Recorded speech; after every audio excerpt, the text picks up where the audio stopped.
咁啱啱入手咗呢對安嘅跑步鞋啦。咁喺街度，如果你見到個鞋底有窿窿嘅鞋，基本上你冇認錯噶啦，佢就係安。咁佢係一個瑞士品牌，有一個以前參加三項鐵人嘅一個運動員咧創立嘅。咁佢除咗跑鞋之外咧，佢仲有好多其他嘅做運動嘅一啲系列嘅，譬如打網球啦。咁佢揾咗費達拿去做一啲共同嘅設計。咁要講翻呢對鞋，基本上咧我試過佢嘅運動鞋嘅系列，我喺店裏面試啫。咁咧就同店員講嘅一樣嘅，呢個會比較平衡啲嘅呢隻 Cloudrunner 2。咁仲有一隻系列叫 Cloud Monster， 咁嗰隻咧就比較個鞋底比較厚啲嘅。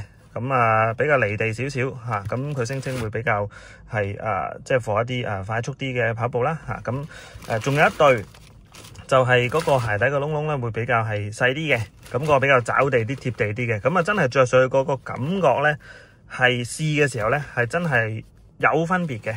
咁最尾我都揀咗呢對比較平衡啲啦嚇，比較中間啲嘅，咁可以做日常嘅跑步嘅運動。咁你話如果係跑半馬或者全馬嘅話咧，基本上佢有另一個系列係 for 半馬同全馬。咁所以事不宜遲，我同大家出去試一試呢對鞋究竟係咪好似佢哋廣告所講，好似喺個雲端上面跑步咁嘅狀況咧。咁before 試之前咧，其實佢呢個價錢咧入手就1200蚊，1290 exactly 係。咁其他波鞋即係佢呢個系列嘅其他佢呢個品牌其他系列咧，基本上都差不多都係呢啲價位。咁你話如果去到網球鞋嗰啲，遲啲再同大家試啊。咁但係今日試咗呢對先，Cloudrunner 2，睇下嗰個跑步嗰個感覺係點樣。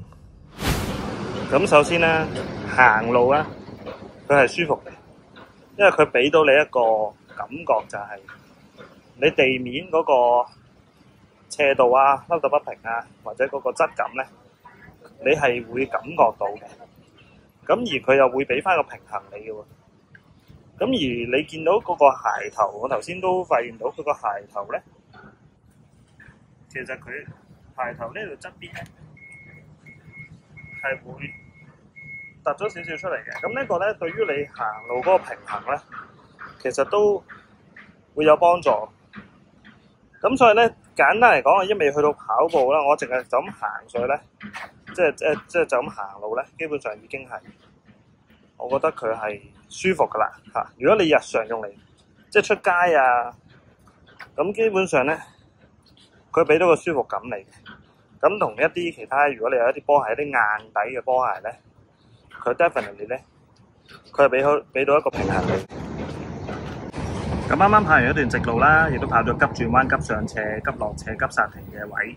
咁當然今日天氣好好啦，咁係試唔到落雨嘅情況啦嚇。咁但係頭先咧都經過一個洗緊地嘅地下，咁咧我唔需要話特登去就佢去剎停嘅。咁基本上我唔係跑得好快，咁但係佢可以俾到個穩定性嚟，呢個係我覺得係幾好嘅。咁而佢呢個下邊嗰啲窿窿咧，即係呢啲鞋底嘅窿窿咧，佢都發揮到個作用。咁當然呢個 channel 其實我純粹討論技術啊，即係呢個鞋嘅技術，我覺得佢做得幾好嘅。